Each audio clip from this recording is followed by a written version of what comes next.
In this video we'll look at processing business data. Now the material in this video is very straightforward, but nonetheless it's important to go through it and recognize the various stages and ensure that we understand the stages that must be undertaken in order to produce good information at the end of the process. So first of all, organizations accumulate data on a daily basis and they collect the data through manual and electronic formats. So organizations are constantly coming across new data. Every day there will be sales, there will be raw material requisitions, there will be information coming from the shop floor in production, information coming from the marketing section and from the personnel section or the HR section. There will be information flowing around the system all the time, and it's a question of capturing that information or capturing that data, I should say, and turning it into information. So there's a lot of data coming into the system, coming into the company in terms of sales orders, productivity and so on. That data needs to be converted into information that will be useful for management in making decisions. And essentially we can identify these as four steps, four features of processing data. And these are very, very straightforward, but nonetheless, as I said, we need to go through them. The first one is there has to be data to be collected. There has to be data, otherwise the process cannot exist. So the company must collate the data, must collect the data and have it available ready for processing. So it must be made available for processing. And of course the data must be accurate. If it's not accurate, then any subsequent analysis converting the data into information will lead to faulty information, which will lead to bad decision making. So data must be accurate. So it's important then to convert data into information, because it's the information that's going to be used. The information tells the managers what the data is saying, what's the meaning of the data. So it's important to use appropriate formats to classify and summarize the data. It's important for the managers to use perhaps statistical packages or computer packages to do perhaps sometimes quite sophisticated analysis of data in the process of converting the data into information. So it's necessary to look at the data to try to determine what do the managers need from the data, what sort of information do they need, and see if that can be extracted. For example, the use of reports for producing turnover figures. Now, the information in this case may be required to, let's say, send invoices. So a company may know what its sales are, what its turnover is for the last month or the last week, and it needs to work out what's the trend. And the trend will determine how much production will be needed and how much raw materials should be in stock and what sort of pressures the organization will be under at certain times of the year. But it'll also tell the marketing section, it'll tell the finance section about the number of invoices that will be generated in particular time periods. And reports can be then produced for the managers to explain to them what the trends are, explain to the managers why there is a peak or why demand has fallen off in a certain period. What is the likely implications of this for the business in terms of revenue, profitability in that particular time period, and what are the implications? So it's necessary to convert data into information. The information is what the managers use to make decisions, and the information is based on data. Data is just simply facts and figures. Information is what it's used for. It's worth noting here, of course, that the data doesn't have to be just facts and figures. The data could be situations. It could be the data is that certain machinery need maintenance at certain times of the year. That's a piece of data, and that should be factored into some sort of production schedule. The production schedule contains the information about the machines, the information about productivity, the information about the layout of the plant, and any changes that have taken place. Next, it's to update the information. Update the data, I should say, sorry. It's necessary to update the data.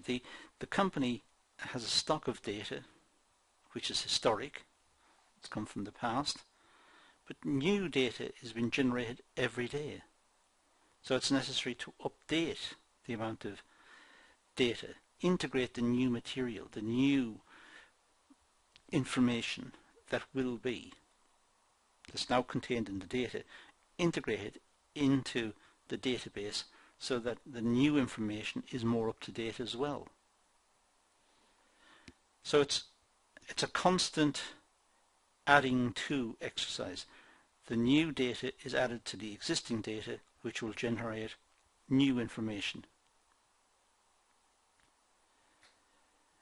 So this process ensures that all the records are up to date and that new information is fed through the system. So decision making is based on contemporary, the contemporary picture. What is happening now? Of course, the information and the data must be accurate, otherwise it will lead to faulty decision making. So for example, turnover for the month. Well, the information must be accurate, as this will affect financial recording.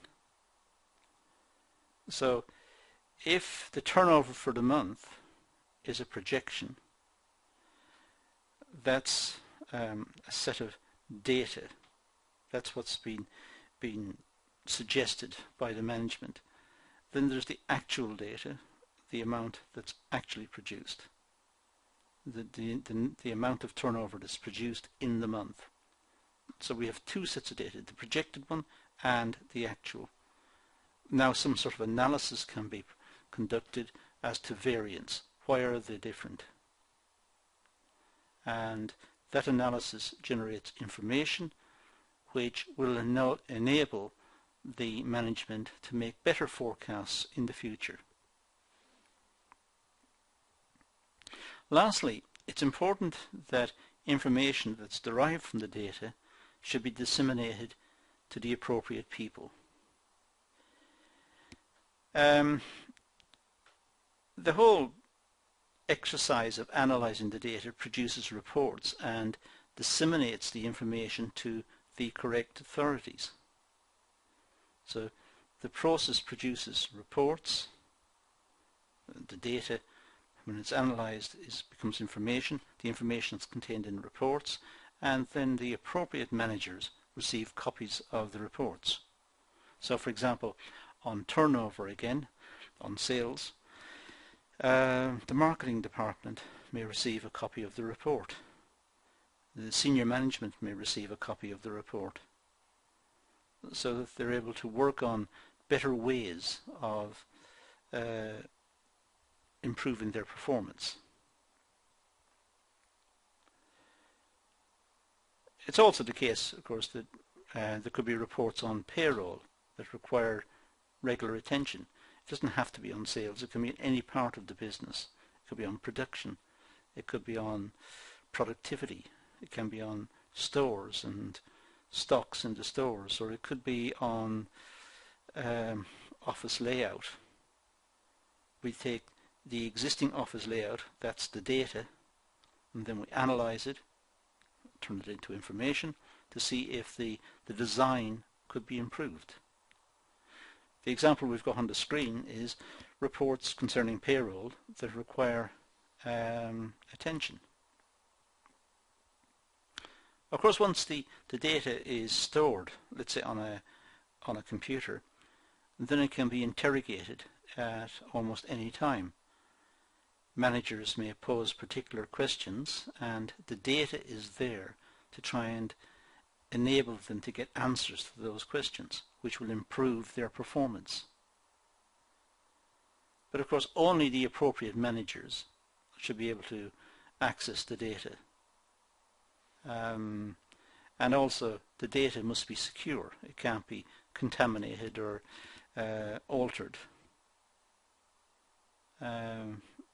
Perhaps even by accident, by people accidentally changing the data and not keeping a copy of the original. And reports, of course, regarding forecasting. Having got the data, it's tempting not to make forecasts, to try and extrapolate the data to make forecasts as to what's likely to happen in the future. So,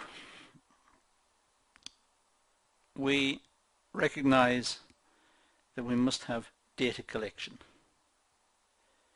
Now, the data that's collected can come from a whole variety of sources. It could be, for example, external to the business. It could be that data is collected looking at the wider environment, in this case a PESTEL analysis, a politics, economic, social, technological, legal environment. So it's looking at the wider picture. But the wider picture is relevant for businesses. Businesses do not exist in vacuums. They exist in communities. They exist in society. And what's happening nationally, government policy, does affect business. So there are situations where the managers must take into account what's happening outside of the business. Then, of course, most obviously, there are the internal parts of the business, the information and the data, well, the data and then subsequently the information that's been collected internally regarding, as I said earlier, productivity, sales, costs, whatever it is. So there is data within the business. There's also data regarding competitors, data regarding their pricing and which markets they're operating in, what their strategy appears to be. That's data that needs to be analysed. It may need to be analysed by the marketing section and by senior management, but it is data that needs analysis. And there should be some sort of critical review of the products and services that the business makes to make sure that they are contemporary, that they meet customer expectations and customer requirements. And that there's also a program of development, product development, running within the business that will secure the business into the future. And it should look at customers. Customers are important. What are customers' expectations? What are the customers saying? There should be some reports based on customer expectations and customer surveys that will also constitute data that needs analysis and turning into information so that the business can act upon what the customers are saying. And then, of course, there's the whole processing part. Having collected a lot of data, it's necessary to process it. And processing it may not necessarily mean statistical packages and computers and so on. It depends on what the data is. It may be analysed by a group of managers getting together and trying to work out what the data means. That may be the most appropriate way of doing the processing. But the processing should generate an output. That's important. If there's no output, if there's no understanding as a consequence of the processing, then the exercise fails. It fails at that point. If there's no output, it still remains data. It's not information, and hence is not useful to the business. But the output needs interpretation. It needs to be looked at by managers, and it needs to be interpreted in the context of what their policy is. What are they attempting to do?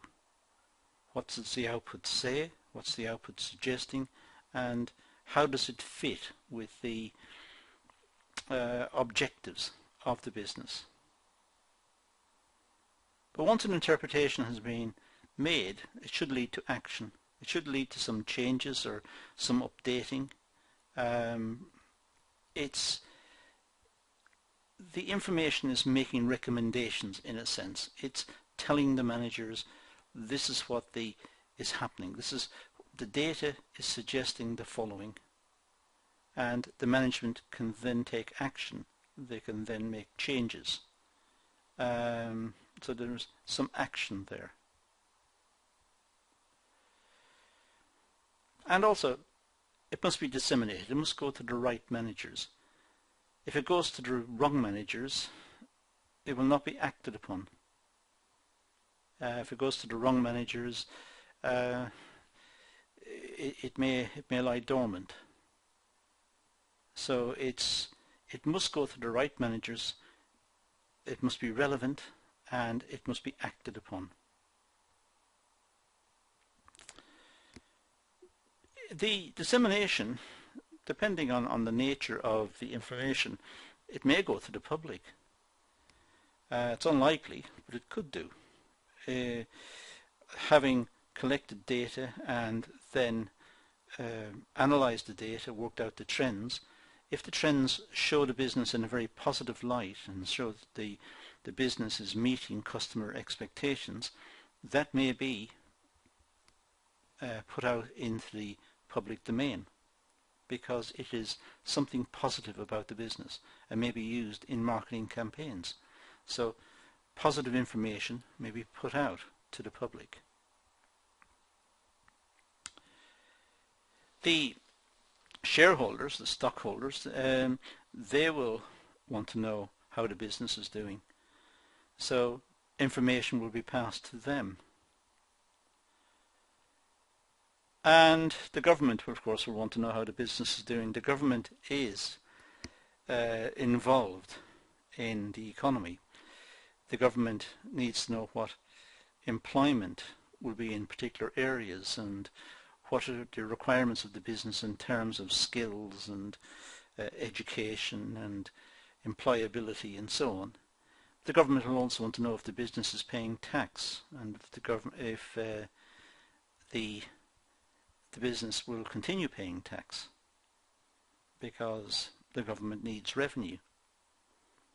So there are many parts to the data collection process. The type of data, the type of processing, the interpretation, the action that's going to be taken as a consequence of the information that's discovered from processing the data, and then disseminating the outcomes to relevant parties, to the public, to the employees, to the trade union, to the managers, to the government. So there are various parts involved in the process of information. Well, that's all we're going to do in this session, so I'm going to leave it at that and say thank you for watching.